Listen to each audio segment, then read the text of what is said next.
Very special day.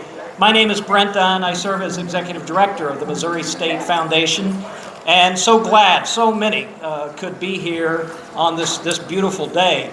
Do want to thank the Weather Committee for working on today, and of course everybody thinks they're on the Weather Committee, but it is a beautiful day, but so many things to celebrate. Mainly what this will do and have such a positive impact on people. So today we're going to be breaking ground on a very important building, and also we're going to announce several private gifts relating to that. So it's a day of celebrating the work our elected officials and celebrating the partnership between alumni and friends of this campus. But at this time, I would like to introduce the Chancellor of Missouri State West Plains, Dr. Dennis Lancaster. Dennis?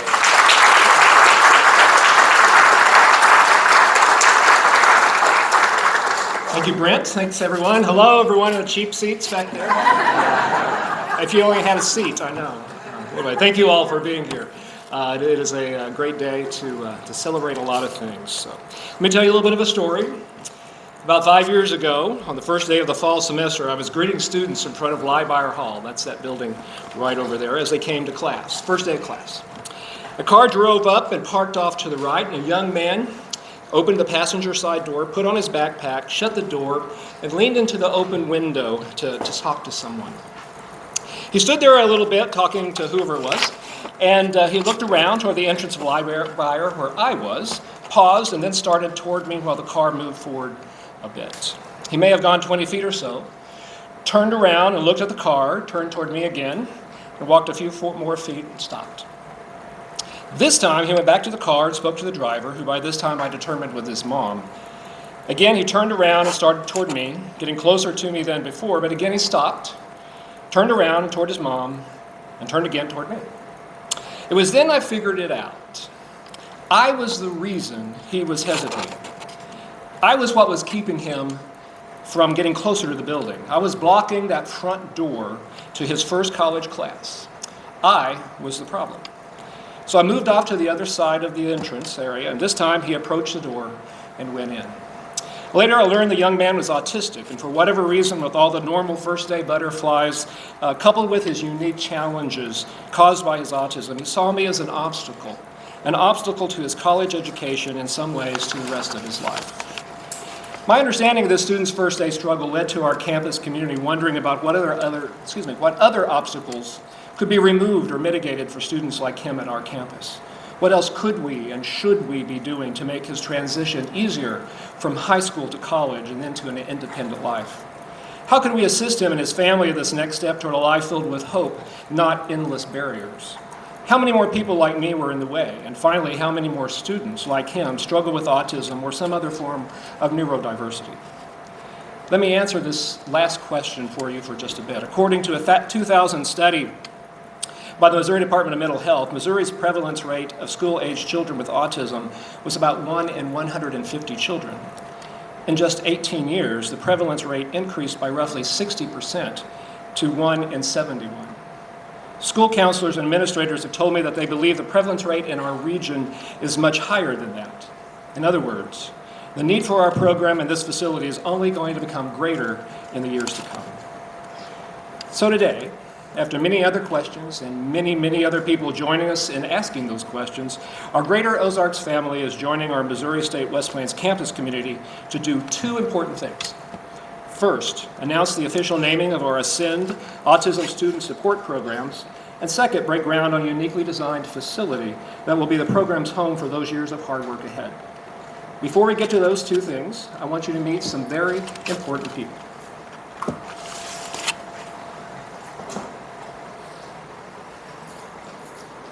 Hi, my name is Michaela King, and I'm the director of the Ascend program. We are in our second year with our Ascend program, and we have been given an amazing opportunity for a new building.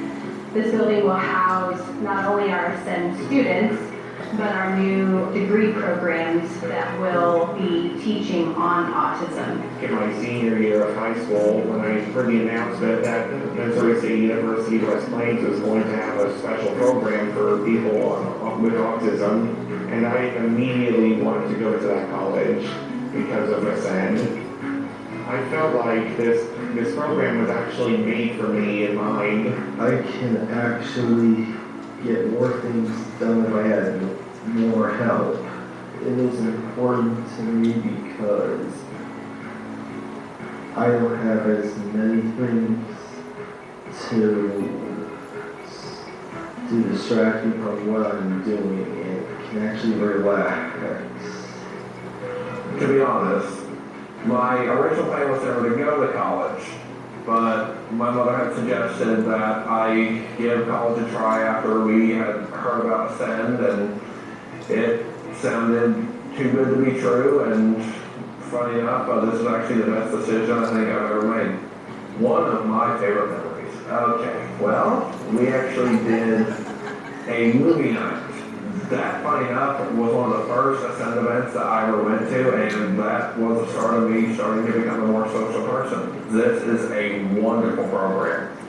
And with this new building, this will double our numbers. Like, this will bring in so many more people, so many more resources, that we will be a huge, widely recognized program all over the U.S.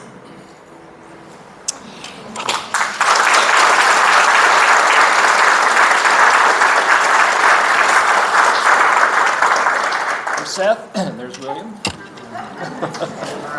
Thanks, guys, for doing that. Is Dylan here? Oh, there's Dylan. I'm sorry, Dylan. I don't know Dylan very well, so very good. We have we have 8 students currently, and so Seth and William were our first 2 last year, so they are sophomores in there as well. So, Seth and William were our first 2 students in what we call the Ascend program, with Ascend, the acronym for Autism Support Can Empower New Directions. As part of the pilot program, Seth and William are invaluable, as you can see, to the program's progress, telling us what they are experiencing on campus, off campus, and out of the classroom, and how a Ascend program can do more to help along the way. Not only were Seth and William our partners, but so were their parents, as we know such big steps are challenges for the family as well as for the student, and I thank them all for their input and their continuing counsel. As we have developed the Ascend program over the past 3 years now, others were drawn to its mission. Some gave expert advice, some helped us enter into new networks of like-minded organizations, some brought us students and families, and some asked the what-if questions like, what if you had a building? One designed and dedicated to serving the needs of your autistic students. You're about to meet some key people that came alongside our campus, not just ask that what-if question, but to work very, very hard in making it a reality. But before we meet them and hear from 3 of them, I want to recognize 3 important sets of partners who've taken on the challenges of this uniquely designed building. With us are Andrew Wells and Bethany Henry. Kirk is not with us today, but they're from Dake Wells Architects in Springfield and the designers of this building. Over just 1 cup of lukewarm coffee in downtown Springfield, Andrew caught our vision. And he and his team have created a design focused on furthering and enhancing our autistic students' college experience. And thank you, Andrew, Bethany, and Kirk. Appreciate them. Guiding the design process and providing their own critical input were Mark Wheeler and Adam Schuler of the Missouri State University Design and Construction Team. And they're from Springfield campus, somewhere out there. I don't see where you guys, there you are. There you go. Adam's our, what are you? Anyway. We've had lots of projects, and Adam just lives here. That's what we're going to do. And finally, we want to recognize Robinson Industrial Heavy and Commercial Contracting and Corporation of Perryville, Missouri, who are the project's general contractors and who are already at work right outside a window here, except they're standing probably right over here. Is that right? Well, anyway, welcome here. For all of these folks, the job is not yet done until January 2025, when hopefully we'll be here dedicating the finished building. It's at that time that you get to see one of the more unique aspects of the facility, the sensory garden, which will provide an element of support for students on the spectrum by giving them the benefits of being outdoors while still in an enclosed space. The sensory garden will give our students a calming outdoor space where they can relax, work on homework, and have a small social space with swings, tables, and a water feature. Funding for this special space has come from a group of supporters led by one of Missouri State University's foundation's newest board of trustees. During many of her former lives, Ms. Carol Sylvie has served as the Missouri State West Plains History Professor, Development Director, and most recently, Missouri State University Board of Governors member. Through her spreading of the word about our Ascend program, Carol brought together a band of believers in our mission, raising funding to construct, equip, and maintain the Sensory Garden. In honor of their generosity, the new garden will be named the Philanthropic Friends Giving Circle Sensory Garden. Carol, would you please stand? There you are. You can stand. I've added them too. And then,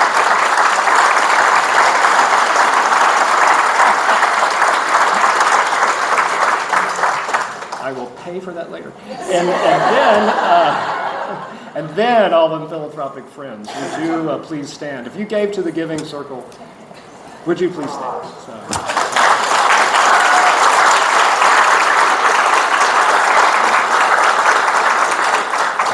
Thank you all. Now it's my pleasure to introduce the first of our three partners in making this dream come true. Mr. Cliff Smart, president of Missouri State University, is first. Cliff.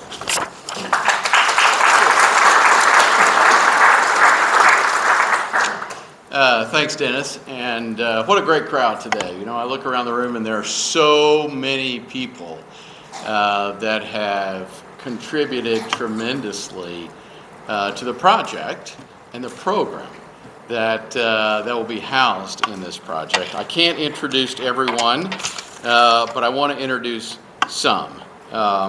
Beginning with Governor Parson and First Lady Teresa Parson, who are here with us today. Let's clap for them.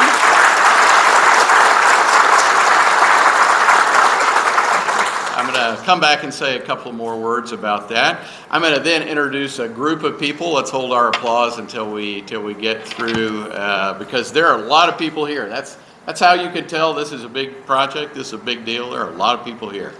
And so Secretary of State Jay Ashcroft is with us.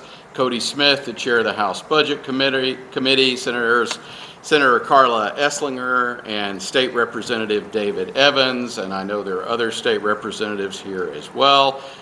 West Plains Mayor Mike Toplift, Howell County Presiding Commissioner Ralph Riggs, Tucker Jobe, and Mike Ussery from Senator Eric Schmidt's office, and Megan Nickey representing U.S. Representative Jason Smith. Let's give them all a round of applause.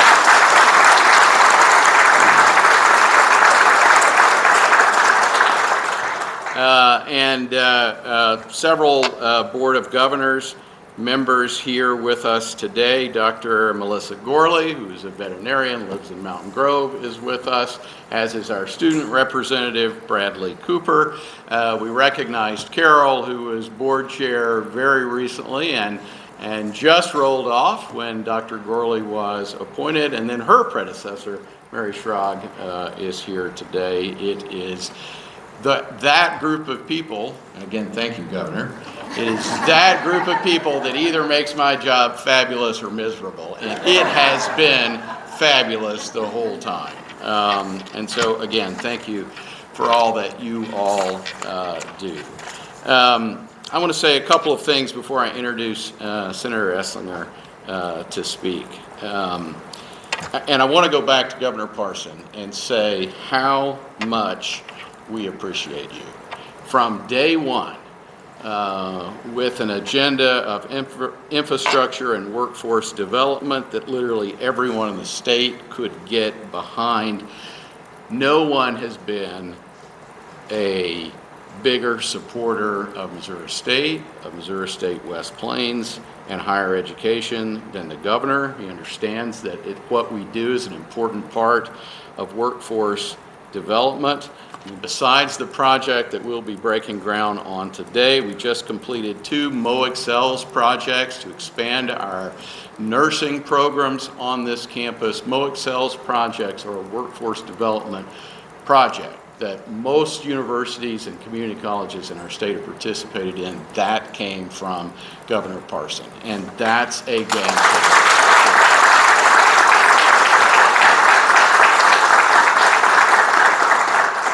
Other critical partners at the state level, Senator Esslinger, David Evans, Cody Smith, the House Budget Chair. We're not here today without the work that they do.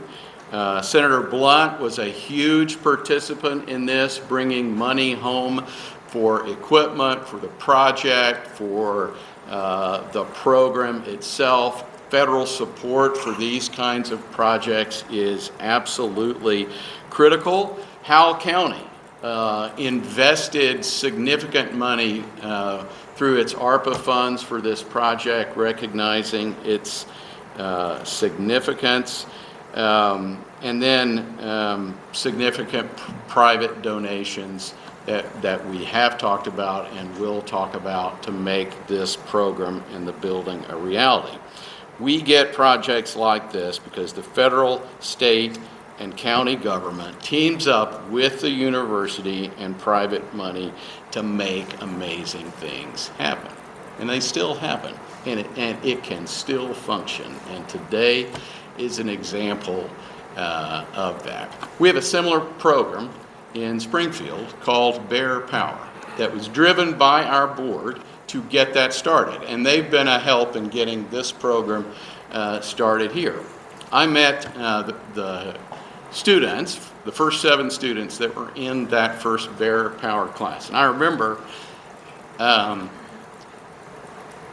meeting a young woman named Susie, whose mom worked at the university. And she had a hard time talking to me, maybe a word or two.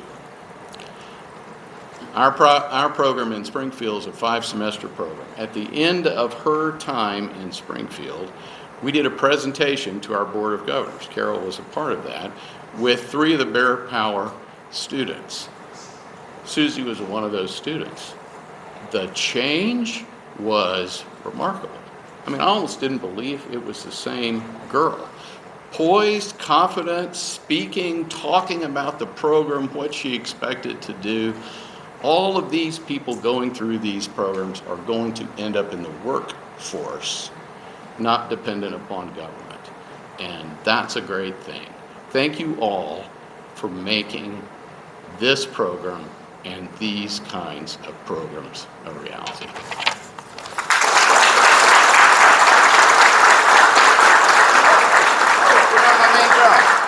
So that wasn't my main job. My main job is to introduce Senator Esslinger. I got carried away as no, sit back down. I got a script for this, right? So, and I really do want to, I'm honored to do this because as important as everyone is to this project, the driving force of this project was Senator Esslinger. And it's my honor to introduce her today. So, I'm going to read. Senator Esslinger is a lifelong educator with more than 30 years of experience in a variety of educational settings and a legislator who has been a tremendous advocate for the community she represents. She served as the superintendent of schools in Ava and West Plains, as an assistant commissioner of education at DESE, a senior analyst providing technical assistance to the United States Department of Education, and she's also taught at Missouri State University. Senator Esslinger was elected to the House of Representatives in 2018, where she served 1 term before being elected to the Missouri State Senate in 2020. During her time in Jeff City, the senator has championed education, including higher education at Missouri State University specifically, workforce development, and resources in rural communities. As important as anything, she's an alum of Missouri State, having earned her master's degree in education administration and a specialist degree in superintendency and educational system administration. She's also received the Missouri State University Government Excellence Award in recognition for her many significant contributions to this university, including this project. Please help me welcome Senator Esslinger to the podium.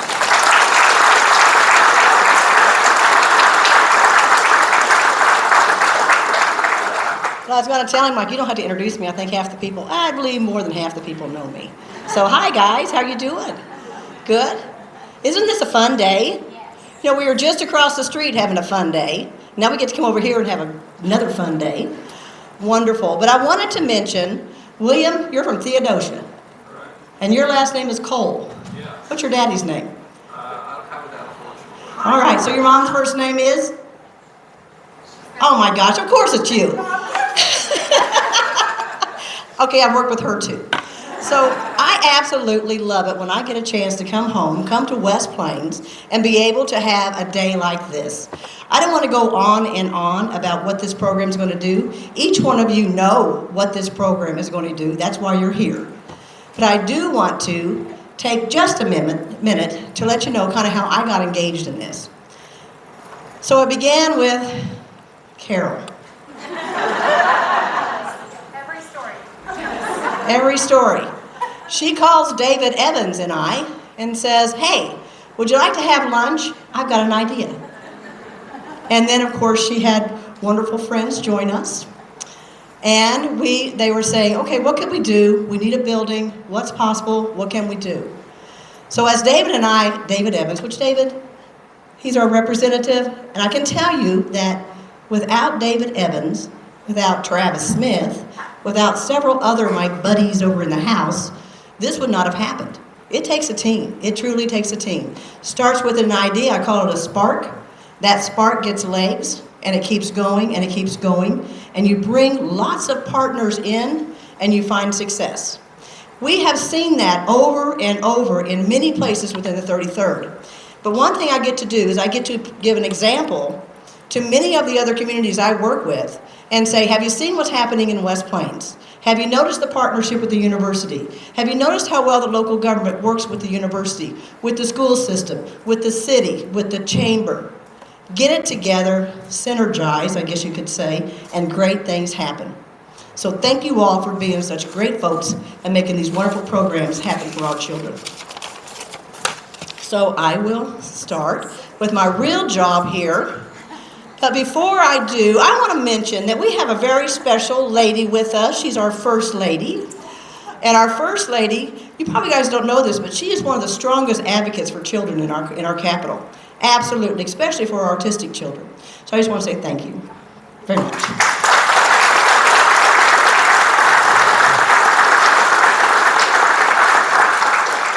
And I have been told that when I am speaking, which I'm fine speaking, but my face gets red. Is that happening? Good. Okay, so now I have the honor, just checking. Now I have the honor of introducing our guest of honor. With over 30 years of public service, Governor Parson has been a leader at every level of government.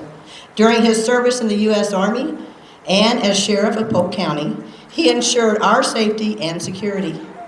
As a state representative and state senator, he protected our rural communities and fought for our way of life. And as our lieutenant governor and governor, he led the charge for historic investments in infrastructure, broadband, and education in Missouri. One of those investments is why we are here today. While I'm proud to have led the charge in the Senate Appropriations Committee, none of it would have been possible without Governor Parson's support. I want you to know that. None of it would have been possible without Governor Parson's support. He's more than just a governor. He is my friend and a friend to everyone gathered here today. Would you please join me in welcoming the 57th governor of the great state of Missouri, Governor Mike Parson.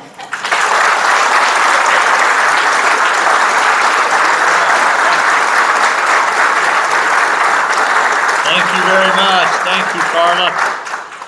So you get red face, so that must be why you wore the red blouse. That'd be the case. Well, good. All right. So first of all, man, what a crowd here today. Big crowd, a lot of people here, and always great to be in Southwest Missouri, and especially be in West Plains. Always pretty dear to me and Teresa to be down here. You know, we absolutely started off the day with a fantastic day, I want to tell you. We were actually, this morning we were in Fulton at the School for the Deaf, that we got to go there and tour the school, meet a lot of things that were going on there. We was in Camington to the community center, not the community centers there, but the work development pieces the high school's doing with high school students. We got to go through there. And we end up here today, talking about something that is such a need in the state of Missouri when you talk to autism. So many people has been recognized today.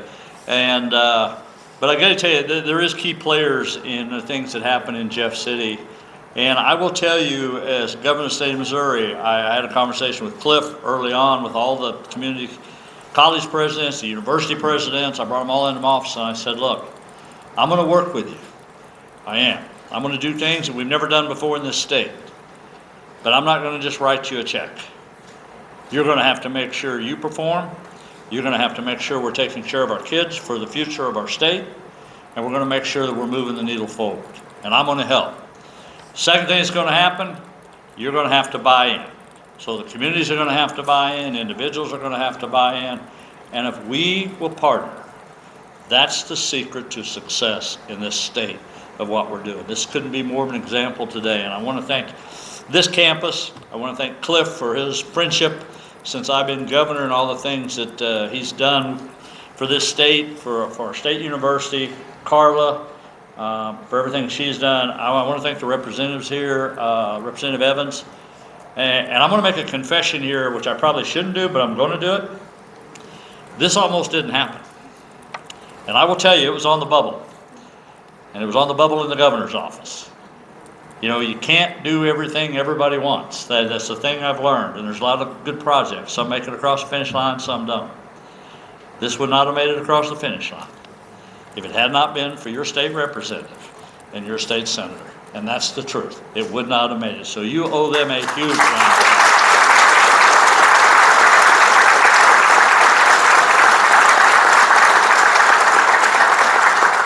But now that it has, I am going to take full credit for it. I can tell you that. That's why I'm here today. To be able to do that. You know, for me and Teresa, and I know Teresa was introduced earlier, autism is pretty close to, it's in our family. We deal with certain situations with that. We've learned over the years kind of all the things you have to do. I remember in our family, it was, I remember a really pivotal moment for the family. And it had to do with a drive-in window, a drive-in order at a fast food. And our little niece was able to say what she wanted. And those things just don't come by herself. It's because we had found out a place to go for her, to take her for services, and to help her do that. But just being able to do that is a big thing. And that's the kind of things that this institution, this is the kind of things this building will create and help other people. Because it's kind of sad when Cliff was talking about things of our state. For years, we didn't address this issue. We really didn't. A lot of people didn't like admitting it either, I'll be honest with you. Families didn't. There was always excuses, and it's going to get better. And the reality of it is, if you don't try to fix the problem on the front end, the problem gets worse. And this is what this institution is going to be about, and what this is so important to us to be here today. So all of you that work here, all of you that know firsthand, that was in the video, I hope we do a better job helping people as we move forward, and that's my main goal of why we do it. We've made the largest investment in mental health in our state's history. The largest investment in mental health in the state's history. We made the largest investments in education. And the only way that you can make things better, the only thing we can build a workforce in this state is to make sure we get people that can go in the workforce. And there's one word I've learned as governor also that I think we should change. And if I ever had my way in the last year, I'd try to change it. But I'm tired of talking about people with disabilities. We hear that all the time. Something's wrong with somebody. I'm going to tell you, we ought to be talking about their abilities is what we ought to be talking about, and not the disabilities of what we go through, and for the importance of days like today. So it's great to be here today. Also, I know the Swift family is part of that, and the Hollis family now. If I get all the names right, I'll get in trouble going off the cuff here. I don't have a notebook or nothing that tells me what to do here. But I do have a few cheat sheets down here on that, but I want to thank you all for being part of this. You know, I always think sometimes people that's been very fortunate, very blessed in their lives to make a lot of money and to be very successful in their own rights, you know, they can do a lot of things with that. But when you give it back to help other people that you're never going to know, you're never going to probably meet, I think those are the true, what we're all being called to do, is to be givers. I really do. And I think we really change people's lives. I know as governor, for me, there's been a lot of things I've been able to do. For me and Teresa, we've been fortunate to do. But there's nothing that makes you feel any better than helping kids. Every day. That's the whole goal of why I think me and her go to work every day. We've lived the American dream, me and her has, no question about it. But I sure want to make sure this young kid, I want to make sure this young man sitting on the front row gets a chance to do whatever he wants to do. Who knows, he may be silly enough to be up here behind this podium someday on that. But the point of it is we all should do that. So it's great to be here today. As I look back kind of on my career of being governor, as I see one more year to go, and I'll be honest with you, I'm looking forward to going back home. I think we both are, to play with our grandkids and spend time with family. But I think of all the great things that have happened in this state. You know what? Because we stayed out of the political hot button issues, and we really just did what people needed to be done. Everybody wants an education. If you're going to change crime, if you're going to change mental health, if you're going to do something about society, it starts with education. It starts all the way from a little kid all the way to grown adults. But you got to give them an education, you got to give them a job. And you got to have good infrastructure in place to do that. We have done that in this state, and we are now leading in the nation in so many categories. So I want to thank you all for having me here today, and what an honor and privilege it is to be the 57th governor of the great state of Missouri. God bless. Thank you.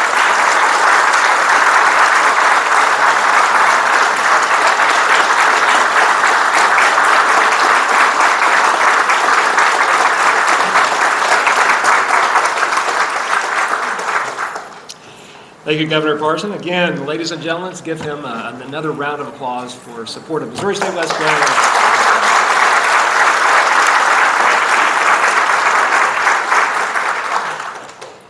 While she's the last of my introductions, Tracy Hollis is nothing like least.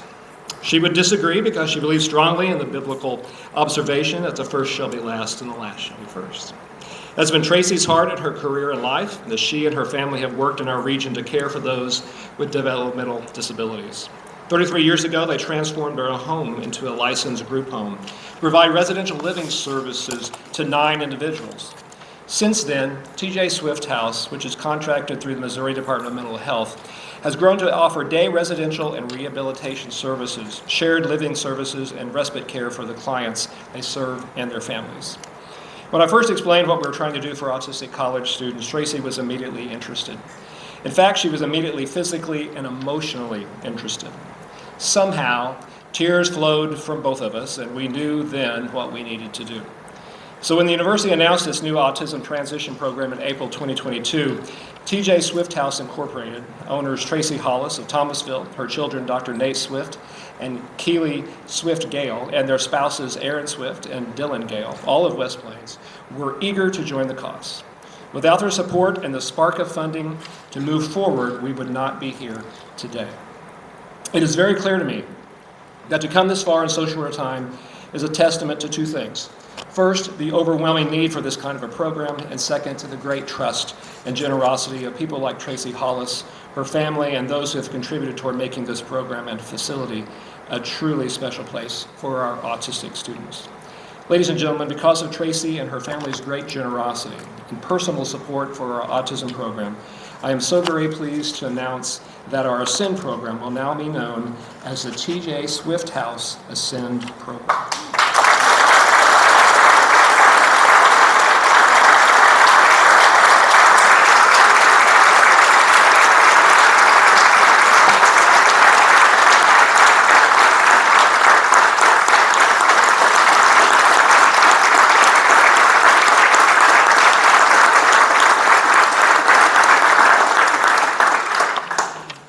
Now I get to introduce you after all of that. So Tracy, come and say a few words, please.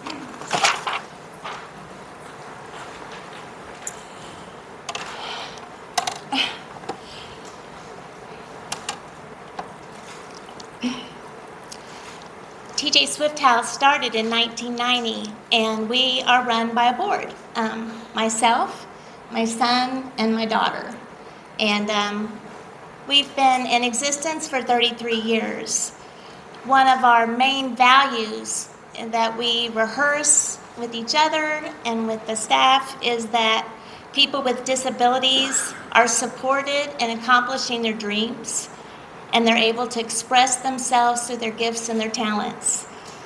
So when I met with Dennis and Carol, and I found out about this idea of the Ascend program, and how it would support people with autism to attend MSU West Plains, I started crying and surprised them a little bit, surprised me, because I had no idea how big that was in my heart to help people achieve their dreams. And so I think it's because, for 33 years in this business, I've watched people with capabilities to attend school, to further their education and further their training, and have no opportunity to do that. And so when I talked to Nate and when I talked to Keely, it was a no-brainer, of course. We were going to support this Ascend program. And I knew that this was not just something that was in my heart and my desire, but I also knew this was an answer to prayer for many, many parents whose kids reached this stopping place and then they didn't have, that was it. But not now. That's not the case. So I would like to say, way to go, MSU West Plains, for taking on this challenge. This is a challenge. This is not easy. This is not like taking, anything and it'd be a piece of cake. This is a learning curve all the time because people are individuals and each person has their own needs and supports. But I'll say that the privilege that this campus and our community will have, because they're going to meet some outstanding students who have so much to give, that it's going to bring a reward not just to them, but to us. So thank you. That was it.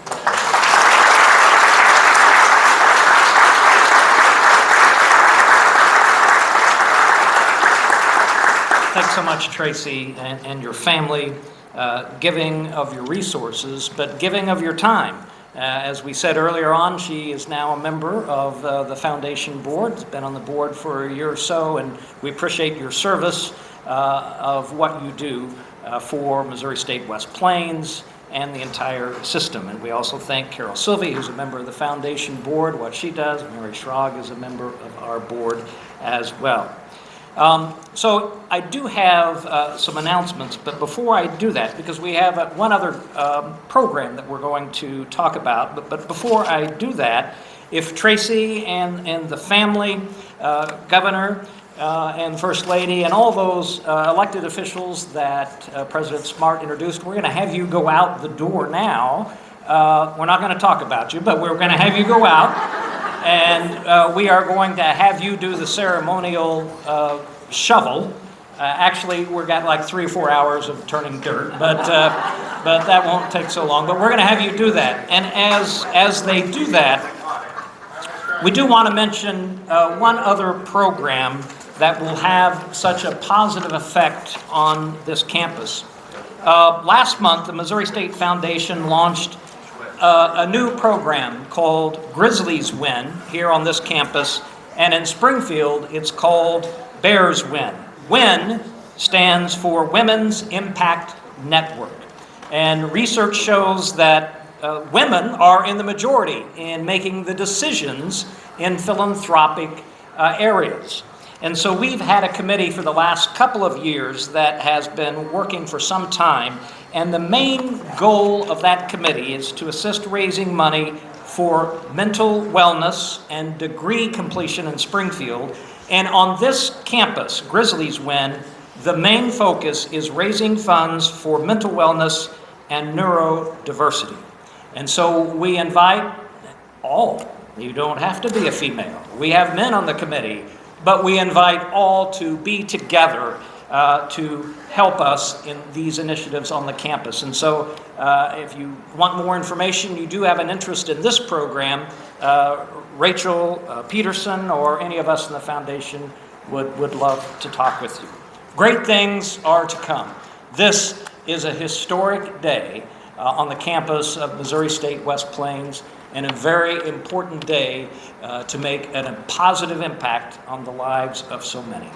Thank you so much for being here, and go Grizzlies. All right. So, Governor, in your speech inside, you had mentioned that there were some hurdles that you had to overcome to help get this funding secured. What were some of those? Well, I think it's just a matter of trying to figure out who gets choices in the state of Missouri. You know, you have projects that are very good all over the state, just don't make it across the finish line every year. So you have to look at Missouri State in general what all did Missouri State get, within the budget process of what they got. And then you have to see, okay, this is an outlining campus. Do they get separate funding for this project? And again, I think it goes back to leadership. I think the senator did a great job, the representative, and, selling their case. You got to make your case towards the end, because all of them are going to be good projects. They're going to be good areas of the state of Missouri. But at some point, they all can't be done, and you got to figure out where that goes. So I guess I want to say that's where it was. And thank goodness a lot of people pushed it across the finish line and convinced me it was the right thing to do. So here I stand today on solid ground, I might add, saying it's the right thing to do. All right, thank you. Mike, I have a question real quick. Now, earlier you had mentioned in your speech that I suppose you have a niece that deals with certain difficulties. Did that impact your decisions heavily? Did it inform you? Well, I don't think there's any question when somebody in your family and you have firsthand knowledge of what it's like for these kids, and to know what it's like, how important free service is for a lot of these kids that are out there. Not too many years ago, we didn't have a way to identify that. We didn't have a place to take these kids, to help diagnose what it was they had. A lot of families, including ours, was like one of those things we just thought, okay, it's going to get better with a little time. And the reality of it doesn't. You have to come to grips and say there's something a little wrong here. But there is ways to fix the problem. And I think that's one of the great things that we learned firsthand through our family and some of the rewards we have it. And the other thing is we're just spending more on autism more than we ever have in our state, on mental health issues. And we're going to be able to help these kids a lot earlier age and make sure they're getting the services they need. Thank you very much, Mr. Parson.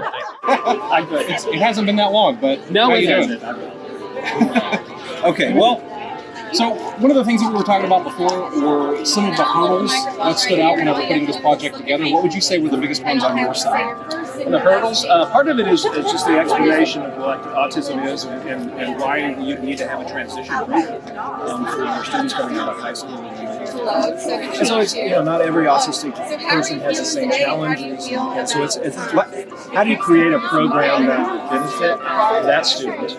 We can't take every student that has autism, so it's finding out where that balance is. And then it's, there's a lot of pieces that ought to be there. You have to have support coordinators. It's kind of intensive advisor who's with that student, sometimes day in, day out, maybe not every 24 hours, but it's calling, how you doing, how was today, what were some issues that you had, working with that student and accessing the campus and figuring out how do I navigate the campus. So there's a lot of pieces of how does this program work, and being able to explain that, and then how do you put it together in a package that makes sense, that's affordable and sustainable, and that attracts students to your campus. So a fun project in that way, challenging, but fun. now I do have another question off on the side. I sort of asked Governor Parsons this a little bit as well, but do you have any personal experiences that might have informed some of the decision-making process throughout this? I have no one in my family that I know of that's autistic. I may have a grandson that may be on the spectrum a bit, but it's not in any severe form. Mostly the students, I would say. Right, so I've had students before. I've had a couple of students in my honors program. One in particular that I know, extremely intelligent, very, very sharp, had interests in the armed services. And so he could tell you about every piece of equipment and uniform insignias and all those things from World War I and World War II. And so the focus there in history that he loved. But there were some obstacles that he faced in terms of navigating maybe not campus so much, but maybe the classroom and figuring out how to do other things. So autism displays itself in different ways, Right. And working through that. But he was a great student in that one particular area. Other areas not quite so good. He had some physical challenges. Me too. A little bit, so again, it's working individually with the student at assessing where they are in their particular situation, how it displays itself, and then trying to help them transition. So it's not that we're going to eliminate every barrier on campus, but it's how do they know how to work through that? Do they know how to work through higher education and its complexities?